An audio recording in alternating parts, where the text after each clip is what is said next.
Hello friends, welcome back to Pink's Kitchen Tamil. இன்னைக்கு நம்ம மக்ல marble cake எப்படி செய்யறதுன்னு தான் பார்க்க போறோம்.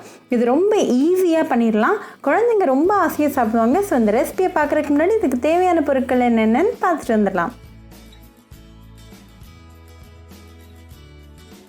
ஒரு மக்ல 4 டேபிள்ஸ்பூன் மைதா சேர்த்துடலாம்.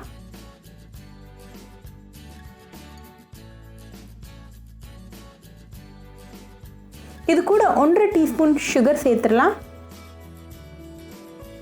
அப்புறமா 1/8 teaspoon baking powder, 1/8 teaspoon baking soda, 1 tablespoon உருக்கின வெண்ணெய்,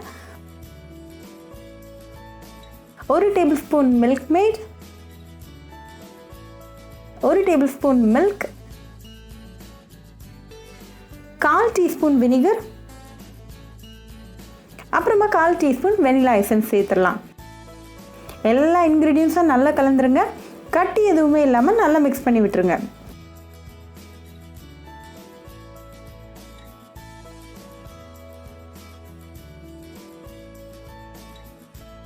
இப்போ அகெயின் 1 டேபிள்ஸ்பூன் பால் சேர்த்துட்டு நல்லா மிக்ஸ் பண்ணிடுங்க.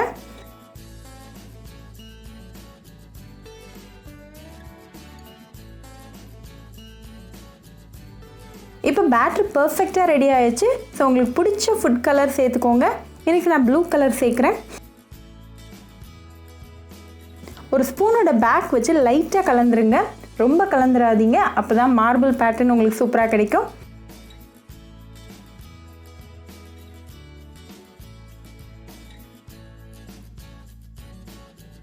இப்போ எல்லாம் ரெடியாக இருக்குது. ஸோ ஒரு 1 மினிட் மைக்ரோவேவ் பண்ணிடுங்க. இப்போ உங்கள் மக் மார்பிள் கேக் சூப்பராக ரெடி ஆயிடுச்சு. ரொம்பவே சிம்பிள் அண்ட் டெலிஷியஸான ரெசிபி. ஸோ கண்டிப்பாக இந்த ரெசிபி உங்கள் வீட்டில் ட்ரை பண்ணி பாருங்கள். ட்ரை பண்ணிவிட்டு எப்படி இருந்துச்சுன்னு எனக்கு கமெண்ட்ஸில் சொல்லுங்கள். இன்னொரு சூப்பரான ரெசிபியோட உங்களுக்கு பார்க்குற வரைக்கும் பாய் ஃப்ரெண்ட்ஸ். உங்களுக்கு இந்த வீடியோ பிடிச்சிருந்தா பிங்க்ஸ் கிச்சன் தமிழுக்கு லைக் பண்ணுங்கள், ஷேர் பண்ணுங்கள், கமெண்ட் பண்ணுங்கள் அண்ட் மறக்காமல் சப்ஸ்கிரைப் பண்ணுங்கள். கூடவே பெல் ஐக்கானையும் கிளிக் பண்ணிக்கோங்க. அப்போ தான் நான் போடுற வீடியோஸ் எல்லாம் உங்கள் நோட்டிஃபிகேஷனில் வரும். உங்களுக்கு ரெசிபிஸ் இங்கிலீஷில் பார்க்கணும்னா பிங்க்ஸ் கிச்சன் சேனலை பாருங்கள். சேனலோட லிங்க் நான் அந்த டிஸ்கிரிப்ஷன் பாக்ஸில் கொடுக்குறேன், மறக்காமல் செக் பண்ணுங்கள். இன்னொரு இன்ட்ரெஸ்டிங்கான ரெசிபியோட உங்களை பார்க்க வர வரைக்கும் பாய் ஃப்ரெண்ட்ஸ்.